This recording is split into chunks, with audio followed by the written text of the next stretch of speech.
I spent $8,500 of my year's savings to buy my family peace. What I got back was public humiliation. In that fancy hotel room overlooking the red rock canyons of Sedona, my mother looked me dead in the eye and said, "If you can't handle it, then just leave." My sister, Lily, smirked because for 6 solid months she'd been setting the stage to make me the spoiler, making herself the victim. I didn't cry. I put my bank card down, grabbed my suitcase, and slammed the door shut, leaving them stranded in the desert. No cash, no car, no plan B. They thought I lost. Turns out, it was the perfect trap, flipping the script and forcing the real mastermind to beg for mercy in a way more devastating than any betrayal you could imagine. Hit subscribe now. If you believe walking away is the ultimate power move, drop an enough in the comments if your family ever made you feel small. The moment I slammed that car door, it wasn't a sudden explosion. That action carried the weight of months of planning and 3 days of absolute disrespect. I thought the trip was over, until I uncovered the truth. A conspiracy that had been orchestrated for 6 months. Let's go back to that fateful dinner. In the boutique hotel suite, soaked in the red sunset glow, everything I'd paid for: the hot springs, the canyon view room, the meditation classes, it was all just sitting there, like nobody had ever needed it. My mother whipped around and said straight up, "Stop making a scene. If you want to ruin this trip, then go home." For months, I stressed over every meal, every ride, even checking the specific pillow brand Mom needed for her neck pain. Yet, the minute we arrived, I became the one doing too much. While Lily got praised for knowing how to chill, she could be late, change plans, use my courtesy card without asking. Mom just laughed it off. Me? One simple suggestion, and I was instantly labeled snarky or disruptive. This wasn't random. Our family was never a picture postcard. My mother, Elaine, always showed Lily unconditional favoritism. I had to grow up fast, becoming the steel-plated older sister, while Lily stayed the forever princess. Sedona was my last shot at fixing things. I was wrong, I didn't know it then. Lily's constant screw-ups, Mom's baffling bias, it was all a staged play. And my decision to walk out accidentally ripped the curtain down on the secret, flipping the negotiating table right into the court of justice. My financial consulting career took off early, and at 31, I had money for luxuries. I live in Denver and have been independent forever, but I'm still Mom's responsible one. Meanwhile, Mom was stressing because Lily, 25, kept jumping jobs, still trying to find her path. She lived with Mom and was heavily dependent on family support. Last year, Mom ended up in the air from exhaustion. It was a minor scare, but it hit me. I don't want to wait until it's too late to make memories with Mom. Sedona, with its peaceful beauty, was the gift I wanted to give her, to let her know she was loved. So I decided to host this trip to Sedona, Arizona, a gift promising red rock tranquility and hot springs.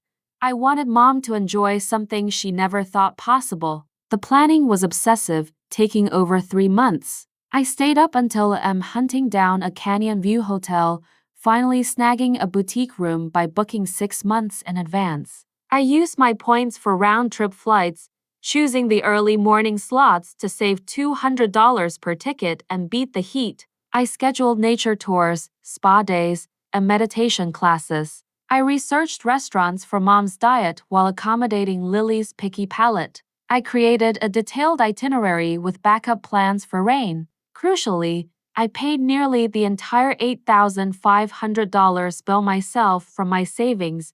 Mom contributed $1,500 from her retirement. Lily promised to handle the snacks, but I knew that responsibility would ultimately land on me, just like every time she messed up, from birthday parties to camping trips. Like last year, when she forgot Mom's cake, forcing me to drive all over Denver looking for an open bakery at midnight. Or 2 years ago, when we got soaked camping because she didn't check the weather. The drama started the moment I shared the itinerary. Lily frowned. "Why do we have to get up before dawn? Can't we just go in the afternoon?" She insisted on changing the tickets, costing us an extra $200 each, a totally unnecessary expense compared to the optimized budget I had carefully planned. I tried to keep my voice steady, but my heart sank as Mom immediately jumped to Lily's defense. Rachel, you know Lily can't handle early mornings. Isn't there a more reasonable flight? Just like that, I was the controlling one, and Lily was the pampered victim. I took a deep breath, trying to reference the tight budget, but my throat closed up. The words stung more than a physical cut, not from anger, but from feeling like my effort meant zero. I didn't need a thank you. I just needed trust, and from there, everything just spiraled nonstop. Mom started casting doubt. Is this hotel even safe? Aunt Susan said Sedona is packed, even though I spent weeks reading 100 reviews for the quietest spot. Lily was texting me daily. Why not hit a bar instead of that boring meditation? I saw this epic hiking trail, ditch the mountain tour. When I explained the meditation was for Mom's stress, she cut me off with total shade. You always pick what Mom wants, but what about me? I'm not a kid. My knuckles went white gripping the phone. I couldn't breathe. I looked out the window at the red rocks. They didn't look beautiful anymore. They looked like bleeding wounds. She didn't get that I had scrutinized every single detail just so Mom wouldn't get exhausted. Every time I tried to explain, I flashed back to Christmas 3 years ago. Lily promised to decorate, bailed, and I stayed up until I'm cleaning up the mess myself. I just couldn't let Sedona become that disaster repeat. I kept changing the schedule, but every concession felt like I was suffocating. It wasn't just annoyance anymore. It was a bone-deep, burning disappointment. I started counting. 1. Canceling the art tour. 2. Giving up the mountain view room. And now, ditching the high-end dinner reservation. Each number was screaming one thing: your sacrifice is invisible here. I watched Lily laughing with Mia, and a cold thought hit me for the first time. Maybe they didn't need a sister. Maybe they just needed a walking ATM. But I still had no idea. This was just the prologue. These random changes were actually calculated moves in a massive, 6-month-long scheme, one that would force me to choose. Forgive the person who intentionally sabotaged everything, or cut them off forever. The night before the trip, I couldn't sleep. My heart was pounding with both excitement and anxiety. I poured my whole soul into this vacation, not just the $8,500, but all my love and hope. I wanted Mom to feel special. I wanted us to make memories. But just 3 days later, I was flying back to Denver alone, eyes burning, wondering where the hell I went wrong. I had already juggled the schedule and lost deposits just to keep the family peace. We landed in Sedona at 10:45 a.m. under a cloudless sky. Bright red rock mountains peeked out behind the greenery as the taxi pulled up to the hotel. The lobby was incredible. Polished marble floors, sparkling chandeliers, and floor-to-ceiling windows showing the mineral spring water shimmering outside. This place is gorgeous, Mom said, totally blown away. For a moment, I felt the payoff. Maybe things would be okay. Check-in was smooth. When we walked into the suite, even Lily gasped at the size and the canyon-facing balcony. Which room is mine? She asked immediately. I had planned for Mom to take the main room with the private bath and the best view. Mom gets the main one, obviously, I explained. But I want the canyon view, Lily whined. To avoid a fight, I gave the view room to Lily and took the smallest one facing the town. A tiny sacrifice for peace. We had reserved lunch at a creekside restaurant that I picked specifically for Mom's favorite vegetarian options. The meal started great. Mom was taking pictures of the creek and her bright juice. But halfway through the appetizers, Lily started complaining. This salad is bland. She pushed the plate away. And why is it so hot? Can't we eat inside? I chose the outdoor table because the creek view was spectacular and highly rated online. Let me see about moving us inside, I offered, waving the waiter over. Mom shook her head. Don't make a scene. Just eat fast and let's go. The lunch I hoped would be the perfect start ended up rushed and tense. Lily barely touched her food, and Mom kept checking her watch. I tried to hide my disappointment, telling myself things would be better after a rest. But deep down, I wondered, would Mom and Lily ever see how hard I was trying? Or would I always be the logistic manager with no feelings? Back at the hotel, I suggested we change and chill at the mineral springs before dinner. I'm tired from the flight, Mom said. I need a nap. Me too, Lily chimed in. Plus, my nail chipped. I need to repaint it. I swallowed my frustration. Fine. I booked dinner at the famous vegan spot at 7:30. It gets crowded, so we need to leave by 7. Both nodded vaguely and disappeared into their rooms. Alone, I wandered around the springs area. The water was crystal clear, surrounded by red rocks, exactly my dream. The smell of dry earth mixed with pine, and the sunlight made patterns on the water. I pictured Mom sitting there, the relaxed smile I had imagined. I stood there, breathing in the dry air scented with pine, imagining us meditating by the creek. Mom smiling radiantly like in her old photos. But the reality was far removed from that. I walked along the creek bank, trying to get my enthusiasm back, telling myself everything would be fine once they were rested. The next morning, I woke up early and went down to the Mineral Springs area to book a premium cabana. The staff said they usually ran out before m, so I was there at 6:45, ensuring we had shade and amenities for a relaxing day. I ordered a fruit platter and herbal tea to be delivered at 9:30, figuring everyone would be up by then. When I returned to the room at 9 o'clock, Mom and Lily were still in their pajamas, scrolling on their phones. Good morning. I got us a great cabana. Breakfast will be delivered there at 9:30, I said. Mom looked up, frowning. I'm not sure I want to sit outside by the springs all day. It's so hot, and those spots are usually near noisy kids, Lily added. Yeah, I don't want to get sunburned. I tried to keep my voice cheerful, explaining the cabana had a roof and a misting fan. But my heart started to sink as the plan was rejected again. I tried to convince them. The cabana is in the adults-only area, with misters to keep it cool. We can relax until noon, then go on the Sedona art tour I told you about.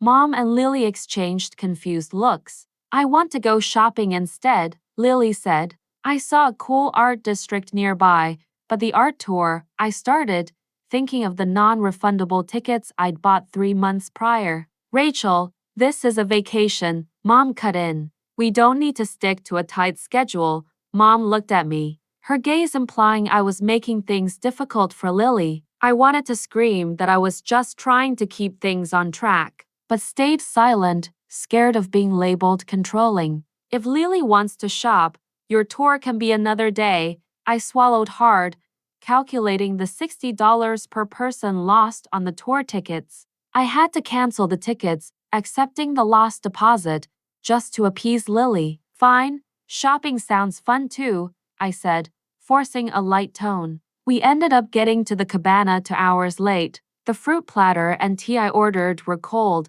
but Mom and Lily didn't care about the food or the wasted money. That evening, we had a reservation at a high-end vegetarian restaurant, requiring reservations weeks in advance with a $40 cancellation fee per person. As we were getting ready, Lily casually dropped, I told my friend Mia about the trip, and she wants to meet up for a drink tonight. She lives in Sedona, Mia claimed to be a local, always boasting on Instagram about trendy parties and secret Sedona spots only insiders knew. I had heard Lily mention Mia was once excluded by friends in Sedona for not being cool enough. Maybe she wanted to prove she was important, and our vacation was the perfect stage.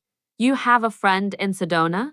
I asked, surprised. Why didn't you say anything? We've been Instagram friends for a few years, Lily replied, sounding nonchalant. She knows places way cooler than the tourist spots on your schedule.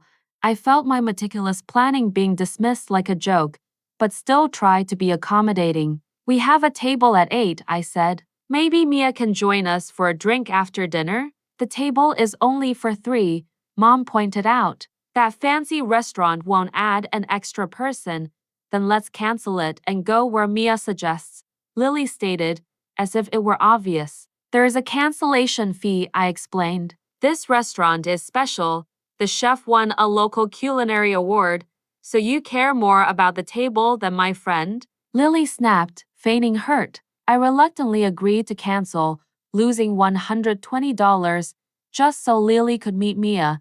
That night, in my room, I overheard Mom and Lily talking in the living area. Rachel is so controlling, Lily complained. It's like we're on a business trip with her, every minute accounted for. Your sister means well, Mom replied, but her tone was more tired than defensive. But it's true I wanted to relax, not follow a schedule.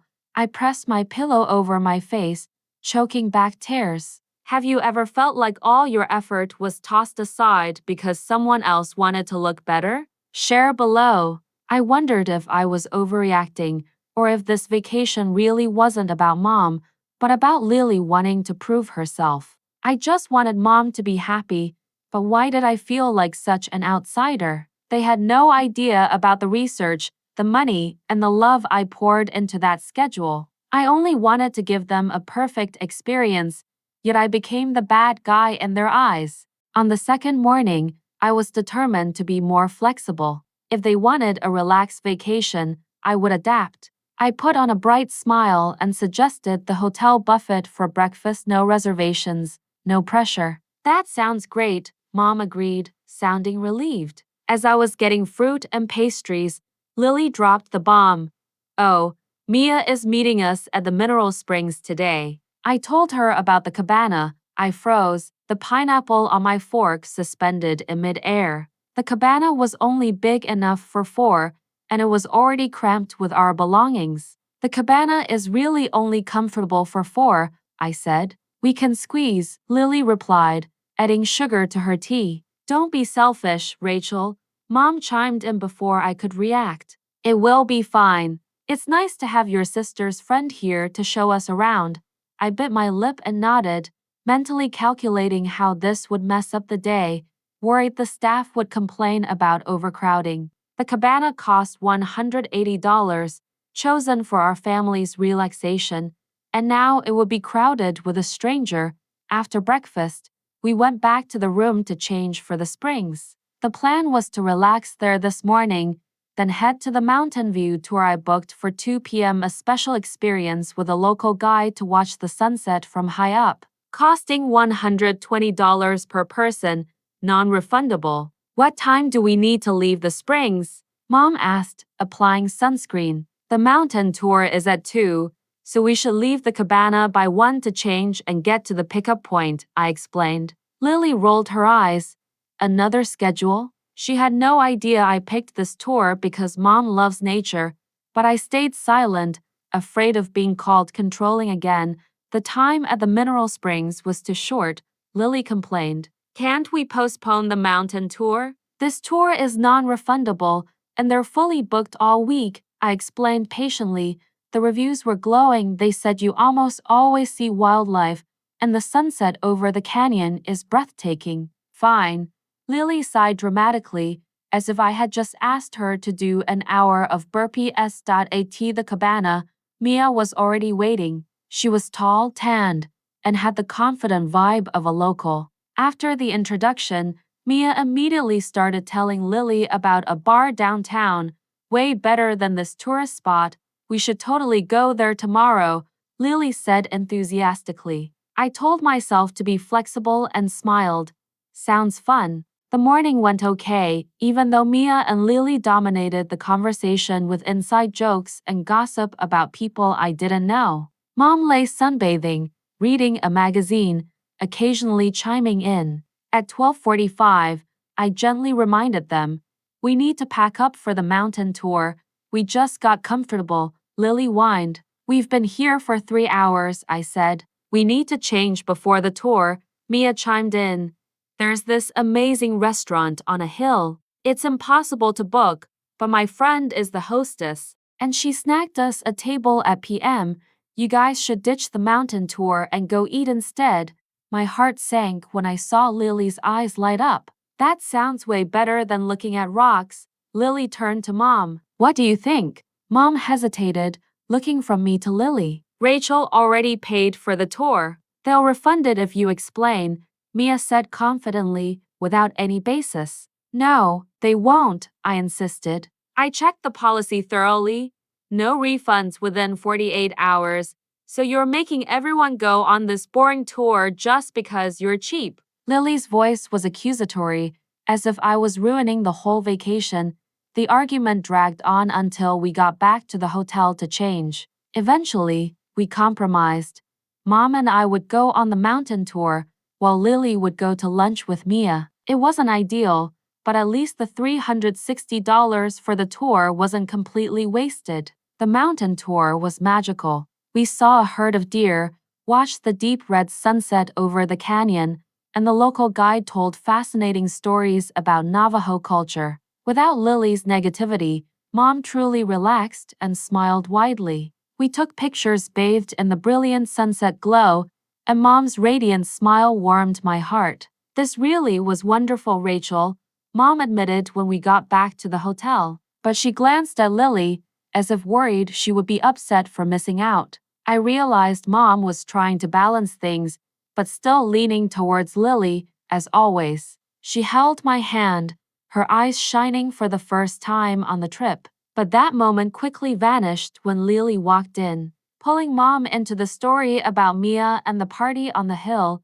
That moment of connection gave me hope maybe the vacation could still be salvaged. But that hope shattered the moment we got back to the room. Lily was sprawled on the couch, glued to her phone. How was lunch? Mom asked. Epic, Lily exclaimed, glancing at me with a challenging look as if wanting to prove she could create fun without me. But in that glance, I saw a strange flash of sadness, as if even she knew she was pushing me away. Mia knows everyone in Sedona. We got free drinks, and a group of hippies invited us to a party on the hill tomorrow. Mia was also enthusiastically recommending an authentic adventure zipline tour, much cheaper than the official tours, through her close friend's company. Just book fast to get a spot, Mia promised. I frowned, my internal alarm bells ringing. A quick search on my phone showed a slew of reviews warning about fake tickets and tourist scams. Lily, just double-check that, I reminded her gently. She only nodded vaguely, her eyes still on her phone. Tomorrow is the canyon exploration tour, I reminded her. That's non-refundable too. I'm not going. Lily instantly dismissed it. Mia says those tours are tourist traps. The hill party sounds way better. I felt my head spinning, trying to keep my voice calm. Lily, I understand you want to hang out with your friend, but this is a family vacation for Mom's health. Mom wants us to have fun together, right? Lily looked at Mom, waiting for backup. Mom sighed. I don't want to be in the middle, girls. Can't we find something everyone likes? And then the situation reached its breaking point. My phone buzzed with a credit card transaction for $280 from the hotel spa. Did Mom or Lily go to the spa today? I asked, already knowing the answer. Oh, yeah, Lily said nonchalantly. Mia and I got massages after lunch. I used your card since you're handling all the vacation expenses anyway. I figured you wouldn't mind because you want us to have fun, right? A chilling silence descended, enveloping me. I couldn't breathe. Their laughter sounded like it came from another world. In my mind, the image of those sleepless nights planning, the budget numbers, and now the $280 transaction notification swirled into a vortex. I tried to inhale, but the air felt thick and solid. The sound of Mom and Lily's laughter echoed, but I heard nothing but the pounding of my own heart. The image of the sleepless nights planning, the carefully calculated budget numbers, and that $280 transaction notice flashed before me. It wasn't about the money anymore. It was the last straw. It was the brutally clear realization. I was just an ATM, a utility, a ghost. I looked straight at Lily, but no longer saw my sister, but a stranger crushing my last bit of hope. I nodded, a mechanical nod, and said in a frighteningly flat voice, yeah, it's a vacation. That false calm was the final facade. hiding a complete collapse that had already happened inside. That night, after everyone was asleep, I opened my banking app again. And there it was, a strange transaction. $450 transferred to Mia Travel with the note deposit zipline party. My heart stopped. I nearly stormed into Lily's room to confront her, but I stopped myself because I suddenly realized if I made a scene now, Mom would just side with Lily, and I would forever be the family spoiler. I turned off the screen, lay in the dark, and asked myself, how much more can I take? Comment almost knew if you've ever suspected a family member was intentionally sabotaging things. I told myself I would demand Lily pay me back, but I knew she would just use the "I don't have a job yet" excuse, a vicious cycle I was too exhausted to continue. I stared at Lily, speechless. You used my card without asking? Don't make a big deal out of it. Lily rolled her eyes. You can totally afford it with your fancy financial consulting job. Consider it a contribution to my happiness. My contribution? I finally lost it. I paid for the flights, the hotel, every activity. I planned this for months. What have you contributed besides complaining? There you go, money again, Lily shot back. Not everyone has a high-paying job, Rachel. Some people are still finding their way. Girls, stop it, Mom intervened. Lily, you should have asked before using your sister's card. Rachel, I'm sure Lily will pay you back. Both of us knew she wouldn't. Lily muttered, I'll pay you back later, when I get a job, but her voice lacked conviction. Just like every empty promise she'd made before. It wasn't just the $280 for the spa. It was the feeling that I was nothing more than the family wallet. I had paid for almost the entire vacation, yet I was still seen as the buzzkill. That night, as Mom and Lily were getting ready for dinner, I walked out onto the balcony alone. The sun set over the red rock mountains of Sedona, painting the sky a brilliant orange. The view should have taken my breath away, but silent tears blurred everything. I had saved for nearly a year for this trip, dedicating countless hours to research and planning. Yet, I had become the villain, the controlling sister, the money-obsessed nuisance who ruined everyone's fun. Wiping my tears, I promised myself I would try harder tomorrow, be more flexible, and stick less to the schedule for Mom's sake. Have you ever given your all for your family, only to be seen as the person who spoils the fun? Tell your story below. But I didn't know that tomorrow everything would completely fall apart. On the morning of the third day, I woke up before dawn, determined to change things. The previous night had ended in tense silence at dinner, despite my attempts at cheerful small talk. Today would be different. I quietly left the room and went to the hotel concierge, asking Miss Louise to arrange a special early birthday breakfast for Mom. Louise helped me set up a private table on the balcony. Fresh fruit, pastries, herbal tea, and light sparkling wine for mimosas. I added the bouquet of daisies Mom loves and the card I brought from Denver. Back in the room, I arranged everything perfectly. When Mom and Lily woke up at a.m., I led them to the balcony. Happy early birthday, Mom, I said, hoping the gesture would reset the trip. Mom was touched. This is beautiful, Rachel. Thank you. For a moment, sipping mimosas and gazing at the red rocks, I saw the vacation I had dreamed of. Then Lily's phone chimed. Mia messaged that the bar from last night is having a special event today, she announced. We should go. She got us VIP access. I had booked a premium cabana at a different Mineral Springs area for today, known for its tranquility and excellent service, because Mom wanted a relaxing day. I already booked a cabana at the Serenity Springs, I explained. They're holding it for us, and I paid the deposit, but the place Mia mentioned is where the locals go, Lily pleaded. It's going to be so much cooler. I don't care about the locals, Mom unexpectedly cut in. But I trust Lily's friend knows the good spots. Can you change it, Rachel? The familiar disappointment washed over me.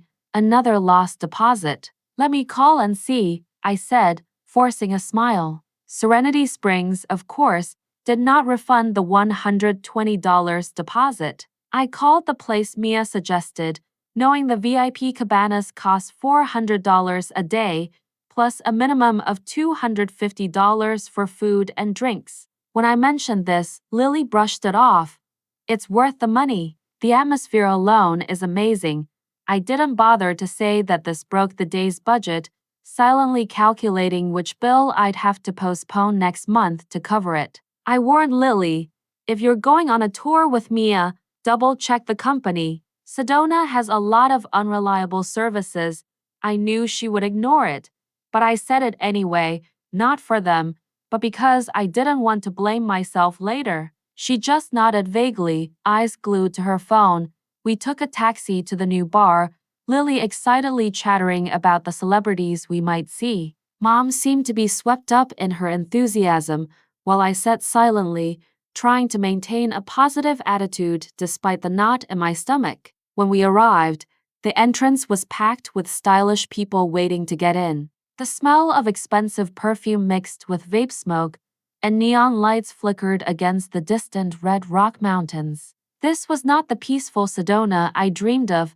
Mia stood near the door, waving and blowing Lily a kiss. I stood quietly, feeling like a complete outsider at the vacation I had planned. Mia led us past the waiting crowd, introducing herself to Mom with excessive warmth. "I've heard so much about you. Happy birthday," she gushed, even though Lily had only known her for 2 days. Mia whispered something to the man checking the list, and he nodded, opening the velvet rope for us. Lily shot me a triumphant glance, as if this proved she was right. Inside, the bar was a sensory overload.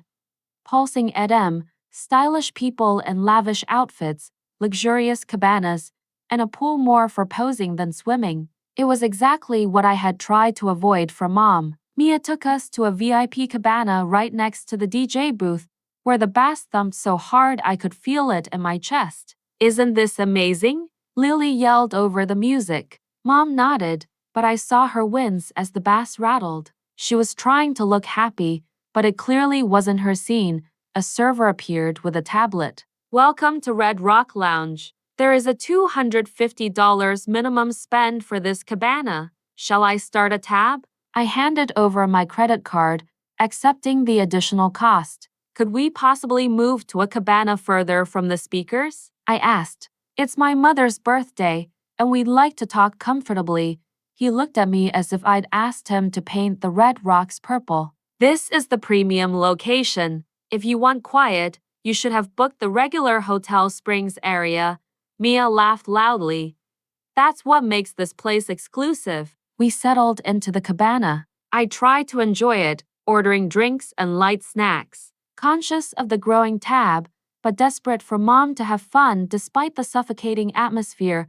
About an hour in, Mia waved over her group of friends. 3 women and 2 men, loud and ostentatious, squeezed into the cabana. They ordered drinks without asking, clearly assuming I was paying. Mom grew increasingly uncomfortable, forcing a polite smile, but her eyes kept darting to me for help. I leaned over to Lily.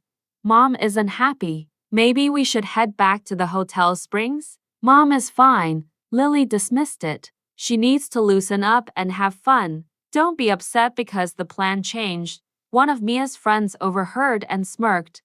"Yeah, don't be a buzzkill." My face burned with shame and anger. I stood up abruptly. "Mom, do you want to go somewhere quieter?" Before Mom could answer, Mia cut in. "We are about to order bottle service. You can't leave now." "Bottle service?" I repeated, imagining the astronomical cost. "It's a vacation," Lily said. "Relax." Then I saw one of Mia's friends rummaging through my beach bag, pulling out a bottle of sunscreen, spraying it, and tossing it aside. "Hey," I said, snatching the bag back. "Those are my things. Sharing is caring." The friend laughed, continuing to look through it. I pulled the bag hard, accidentally knocking over her glass of wine. It shattered on the concrete floor. "What the hell?" she yelled, as if I had done it on purpose. All eyes were on me. Mia, her friends, Lily, Mom with varying degrees of shock and annoyance. "I apologize about the glass. but she was going through my personal belongings without asking, I explained, my voice shaking slightly. Don't make a scene, Rachel, Lily hissed. Why do you always cause drama? Cause drama? I repeated, disbelievingly. These strangers are invading our family vacation, going through my things, running up a tab on my card, and I'm causing drama? Mom stood up, clearly mortified by the argument. Rachel, everyone is looking. I don't care, I blurted out. I spent months planning this, saved all year for Mom to have a special birthday. I researched everything to be perfect. And what do I get? Lily invites strangers, changes every plan, uses my card without permission, and you always side with Lily. Mom, exhausted, finally snapped. If you can't handle it, then just go home. Stop ruining the rest of the trip. Lily fell silent. I stood there stunned, out of tears. I nodded, then turned and walked away without looking back, though I heard Mom call my name once, hesitantly. Outside the bar, the stern-looking bouncer surprisingly gave me a look of sympathy. I took a deep breath of air that wasn't heavy with perfume and pretense, and hailed a taxi back to the hotel. The hotel room was quiet and cool, a stark contrast to the chaotic bar. I stood in the middle of the living area, looking at Lily's scattered belongings on the sofa, Mom's reading glasses and novel on the coffee table, and the neatly stacked travel documents I had organized next to the TV. I went into my small bedroom, grabbed my suitcase, and packed with mechanical precision. Each piece of clothing folded, each cosmetic bottle sealed, helped me contain the surge of emotion. I wasn't acting purely on feeling. A logical part of me had made a decision. Mom told me to go, and I was honoring that wish while protecting my sanity. As I packed, I mentally listed the remaining reservations. 3 days of activities, meals, and experiences I had meticulously chosen. I couldn't just disappear without ensuring Mom and Lily could continue. On the table, I picked up a piece of notepaper with the hotel logo. My hand was shaking, but I wrote clearly where to find the reservation confirmations, the daily schedule, emergency contacts, and the name of the concierge, Louise. I read it one last time. No blame, no emotional plea, just information. This was the last act of service I would perform as a responsible sister and daughter. I placed it prominently on the coffee table. I went down to the front desk and found Louise. Is everything all right, Miss Cohen? She asked, noticing my red eyes. There's been a change of plans. I kept my voice steady. I need to leave early, but my mother and sister will be staying. Please ensure all my existing reservations remain active. Louise was professional and discreet, updating the room details so Mom could manage the bill without me, confirming the prepaid bookings would be honored, and arranging a small birthday surprise for Mom 2 days later. Could you recommend a good flight booking service? I asked. I need the earliest possible flight out. Louise directed me to the hotel's business center. I booked a flight back to Denver that evening, costing more than I wanted, but I needed to leave. On the way to the airport, I canceled Lily's access to the supplementary credit card, a final step to protect myself. I boarded the plane, completely unaware that only a day later, Mom and Lily would be in dire straits. Returning to the hotel room, I checked my banking app, transferring the remaining trip funds into Mom's account. I ensured she wouldn't be financially stranded, even though my account was now nearly depleted. I took one last look at the boutique room, which was supposed to be the perfect setting for a family reunion. From the balcony, the red rocks of Sedona stretched to the horizon, beautiful and indifferent to human drama. I allowed myself 1 minute to stand there, feel the mountain wind, and acknowledge what I was losing by leaving. Then I closed the balcony door, grabbed my suitcase, and walked out. In the lobby, the bellhop who had cheerfully greeted us 2 days earlier helped me call a taxi to the airport. As the car drove off, I turned on my phone and sent a single text to Mom. As you requested, I'm gone. All reservations are still active. Have fun. I turned off notifications, looking out the window as the Sedona Mountains faded into the distance. The taxi driver, sensing my mood, was silently respectful. At the airport, everything felt like a dream. Security, the overpriced sandwich I couldn't swallow, the waiting area full of families and couples beginning or ending their holidays. I wondered how many of them were having the perfect trip I had once dreamed of. Boarding the plane, settling into an economy seat, a far cry from the first-class ticket I'd booked for the arrival, the physical and mental exhaustion hit me. As the plane took off, leaving Sedona and thousands of dollars in non-refundable experiences behind, I let the tears fall. The middle-aged woman next to me pretended not to notice, quietly handing me a tissue. Small kindnesses from strangers sometimes hurt the most. I watched a family laughing at the gate, hugging before saying goodbye. Have you ever wished your family understood you better? Share the moment you felt most alone within your own family. I wondered, would my family ever be like that? Reaching cruising altitude, I cried until I felt numb, refusing water from the flight attendant, closing my eyes. Not hoping to sleep but just to temporarily shut out the world. Somewhere over the night sky of America, I realized this was the first decision I had made in months that wasn't aimed at pleasing Mom or appeasing Lily, but at honoring myself. It didn't make me happy, but the feeling was significant. My apartment in Denver was smaller and emptier than I remembered when I unlocked the door past midnight. Everything was exactly as it had been 4 days ago, yet it felt like a different lifetime. I dropped my suitcase by the entrance, walking through the unlit, dark rooms. In the bedroom, I didn't bother to unpack or change, just collapsed onto the bed, surrendering to the exhaustion. Waking up the next morning still in yesterday's clothes, the reality hit me. I should have had 3 more days in Sedona with my family, but now I was alone.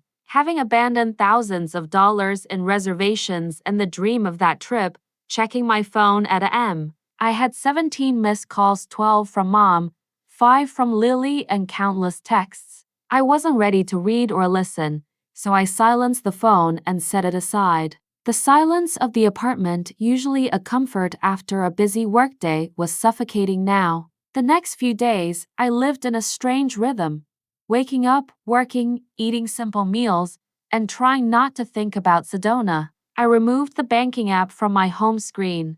I cleaned my apartment, throwing away unnecessary items, as if trying to cleanse an encompassing emotion. Some nights I woke up, my heart still racing from a dream of Mom's voice saying, "Just go home."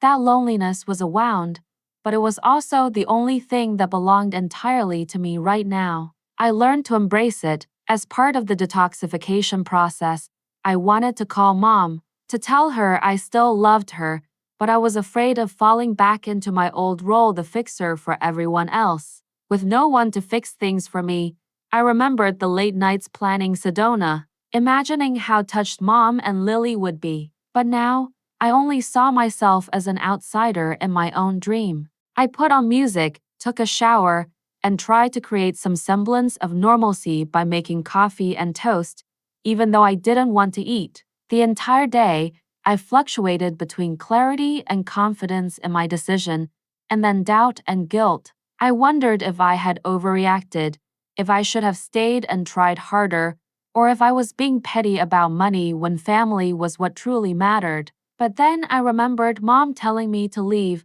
Lily's satisfied gaze, and my resolve strengthened. I deserved more than to be treated like an ATM or a travel agent whose feelings and wishes were inconsequential. I imagined Mom and Lily stuck on the zipline tour, realizing how I had tried to protect them. But now, I couldn't fix their problems anymore.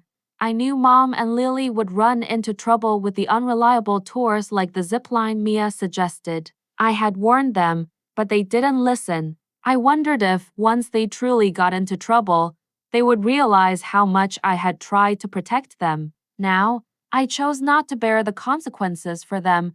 About 24 hours after leaving the bar, my phone rang again. This time it was Jessica, my best friend. I hesitated, then answered. "Hey," my voice was hoarse from disuse. "Rachel, are you okay? Aren't you supposed to be in Sedona?" Jessica sounded worried. I hadn't told anyone about leaving early. How did you know something was wrong? Your mom called me, Jessica explained. She said she'd been trying to reach you since yesterday and was worried. Mom finding my friend's number instead of respecting my space annoyed me, but I kept my voice calm. I'm fine.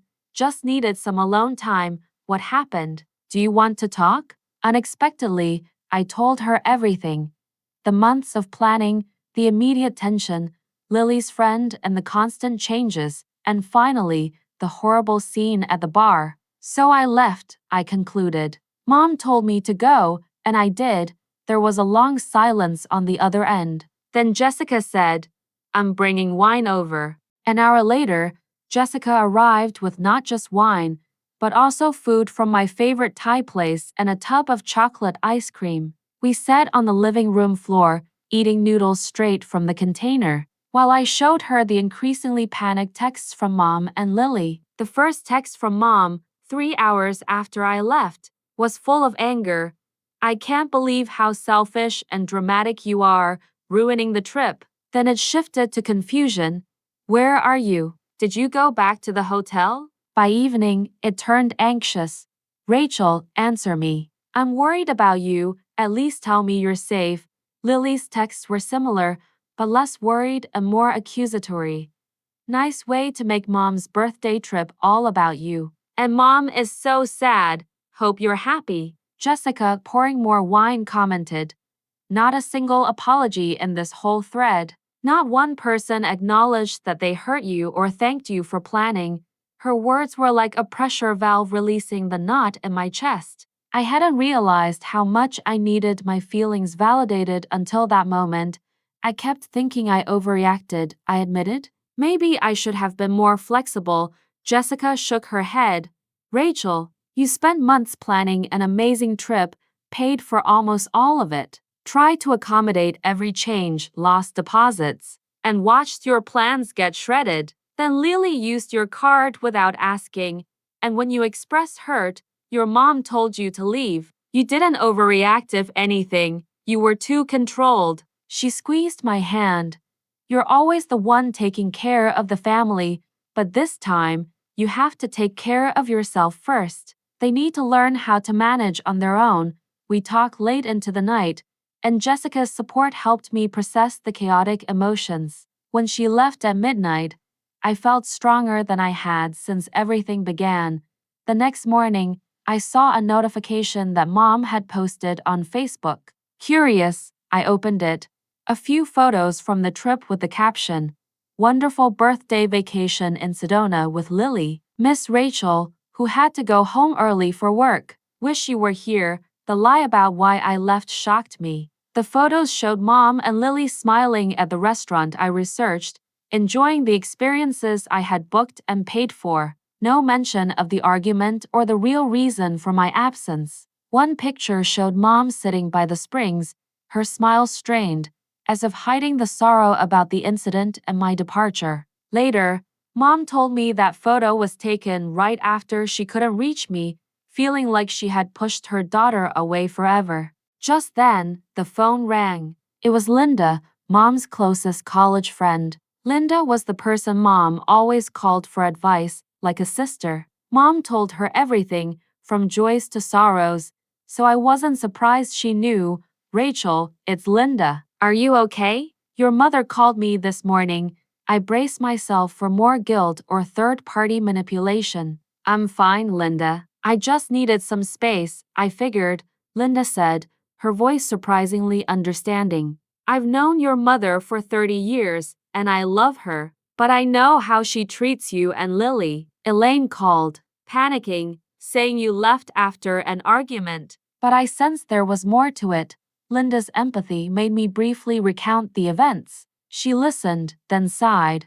You were not wrong to stand up for yourself. Your mother needs to see that, and Lily needs to learn respect for her sister. Linda sighed. Your mom called me, her voice still frantic after that zipline tour incident. It was heartbreaking to hear. Lily was crying, repeating over and over that she wished she had listened to your warnings. They were truly helpless and disorganized without you there. And that helplessness, just one day later, led to an incident neither of them could have imagined. Have you ever had a friend or relative support you when you stood up for yourself? While I was wrestling with my emotions in Denver, in Sedona, things began to fall apart disastrously. The morning after I left, the next morning, the cheap car Lily booked rattled Mom and her to a parking lot near the entrance of Devil's Bridge, a famous Sedona landmark. The driver, a man in a faded t-shirt, instructed, $150 per person was just the deposit. I need another $100, cash only, then I'll go pick up the guide who will meet you here. After Lily handed over the remaining cash, he nodded and sped away. 10 minutes, then 20 minutes passed. No one appeared. Lily called his number, only to hear the subscriber cannot be reached tone.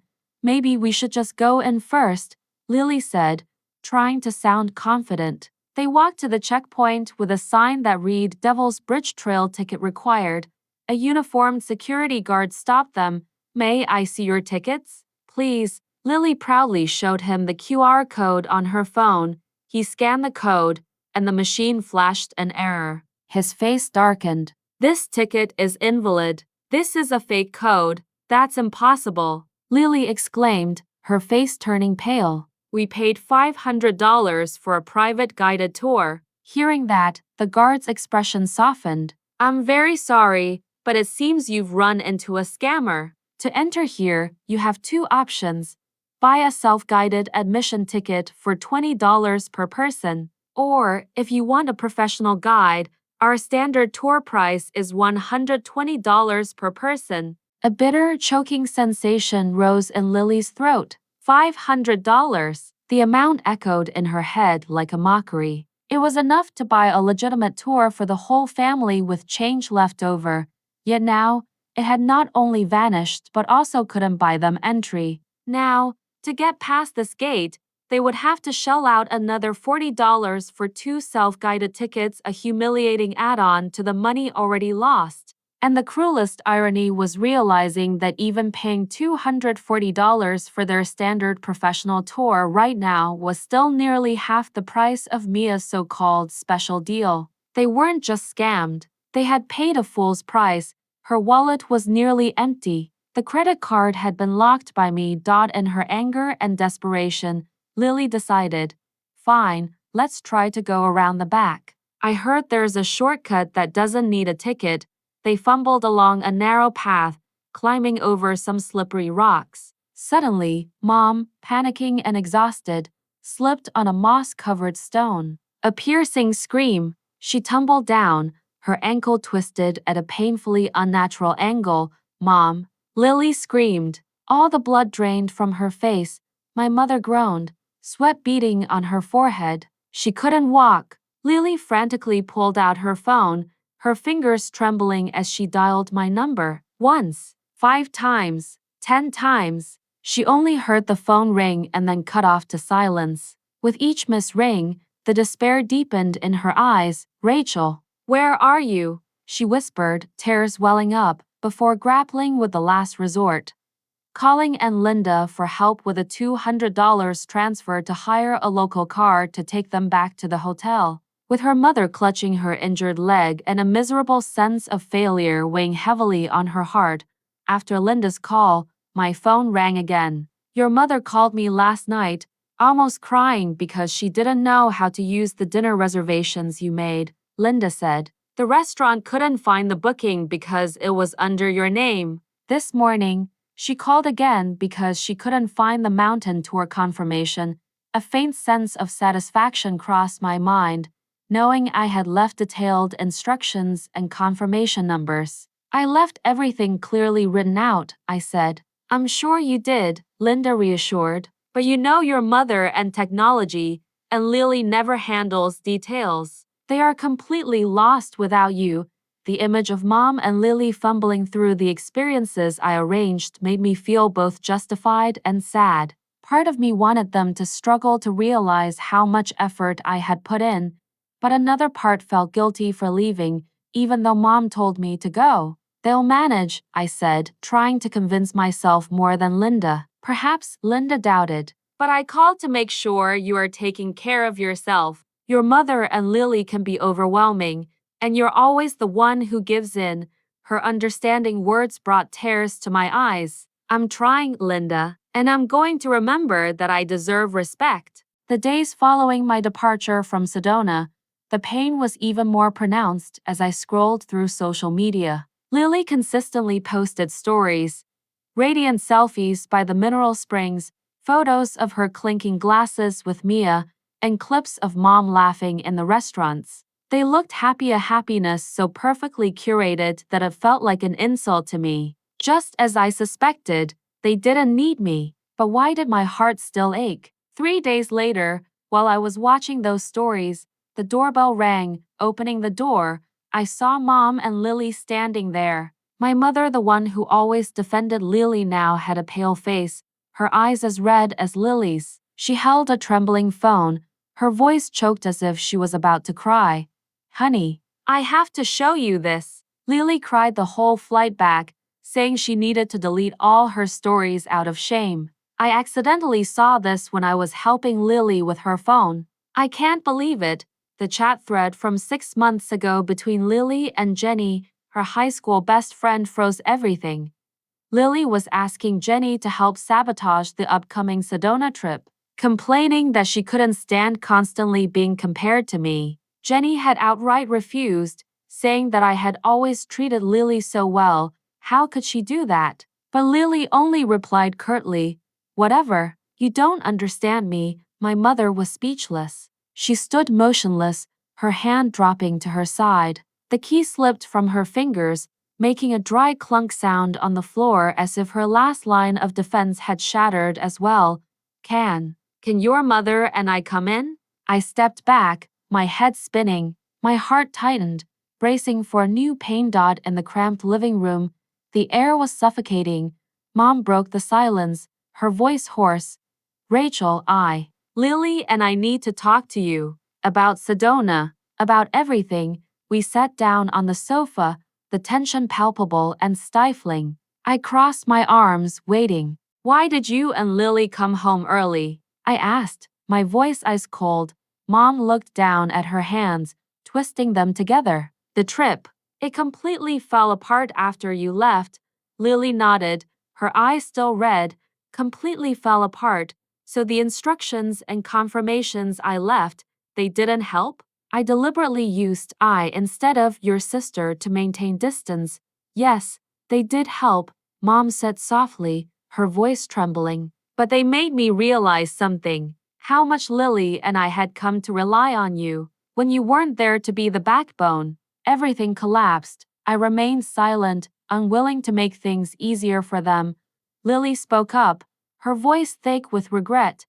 "The day after you left, we went on that zipline tour. Mia's tour. The tickets? Our tickets were invalid." She swallowed hard. "And then, Mom fell. Her ankle swelled up, and no taxi would take us back because the tickets weren't official. We were stranded in the mountains. I called you dozens of times." Mom placed a hand on Lily's arm, her eyes tearful as she looked at me. In that panic, stranded in the wilderness, I finally started seeing everything clearly.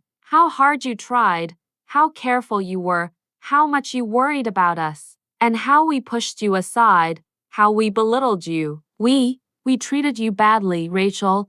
Lily bowed her head, her voice softening. "I was jealous, Rachel. You always had everything within reach: the job, the apartment, the perfect plans. I thought sabotaging the trip would make me stand out. But in the end, I just felt smaller and emptier. I'm sorry, truly sorry for hurting you." Mom took my hand. "I was wrong to side with Lily because I was afraid she wasn't as strong as you. After the zipline incident, I realized you were always right to be cautious. I almost called you once to ask you to help Lily pay her rent, but I stopped myself. I knew you needed to be respected, not dragged back into your old role." Tears welled up in my eyes, not from anger, but because they finally saw what I had silently endured. But I was also afraid that forgiving too quickly would pull me back into the old role, the one who fixed everything, yet was never appreciated.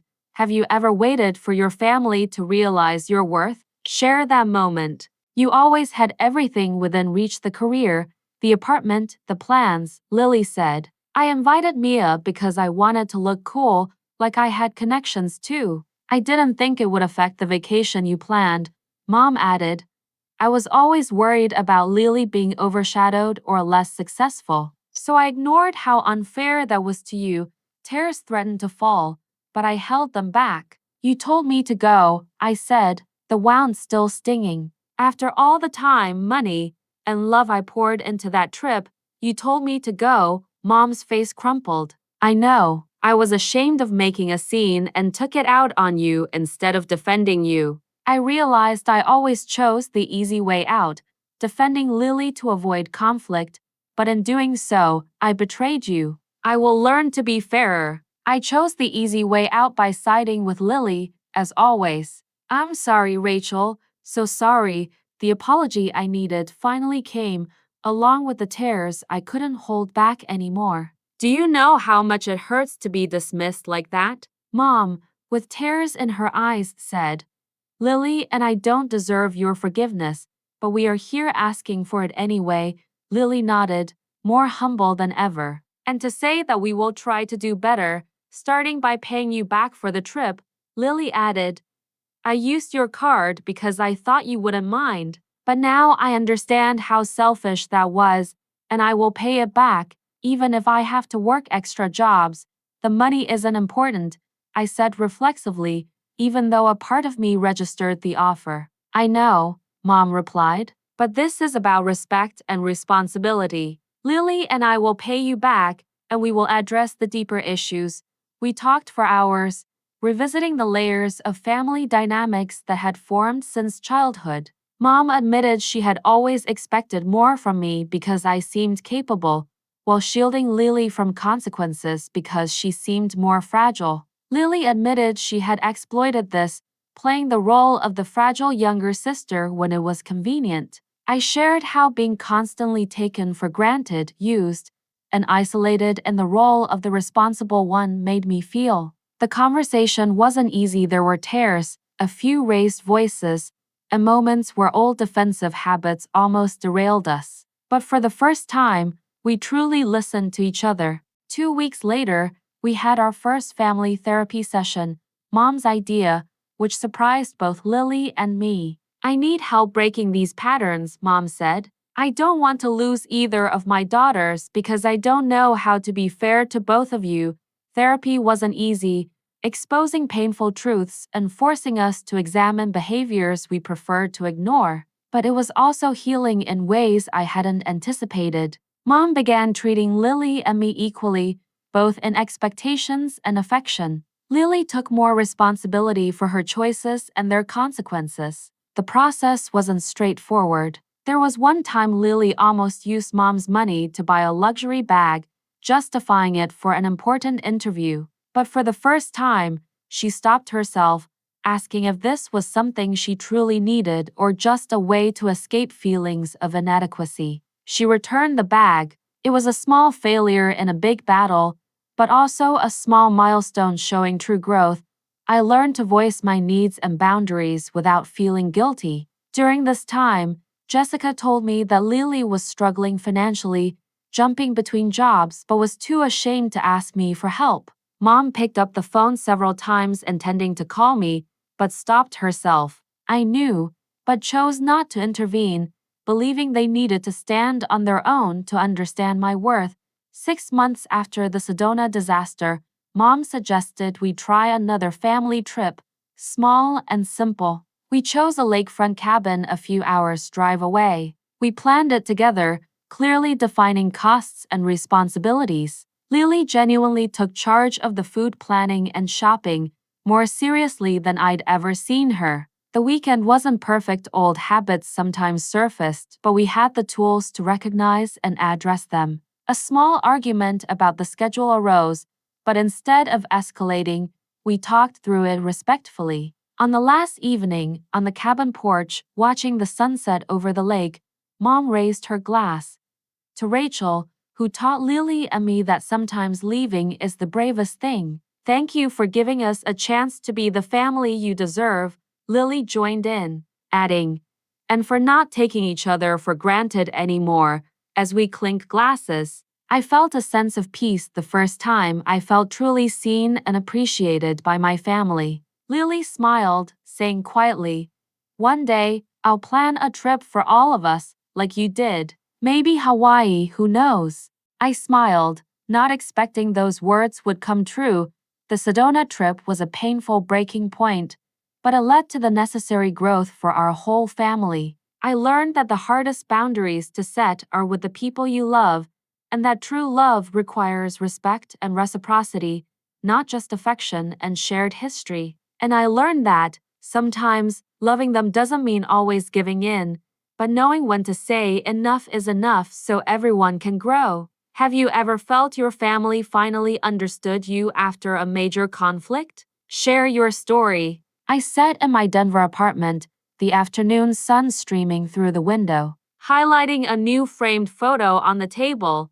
Mom, Lily, and me smiling brightly by the lake during our cabin trip 6 months earlier. The Sedona trip had once been a wound, but it was now a milestone in my family's transformation. Leaving, which was intended not as manipulation but as self-protection, had become the catalyst for positive change. Mom was now fairer, no longer unconsciously placing heavy expectations on me or enabling Lily. Lily, for the first time, started becoming independent, finding a stable job, paying me back the $280 for the spa, and proactively apologizing when old habits resurfaced. It wasn't easy. There were times Lily struggled, almost asking me for rent money, but she handled it herself, taking on extra shifts to make ends meet. I was proud, though I didn't say it aloud.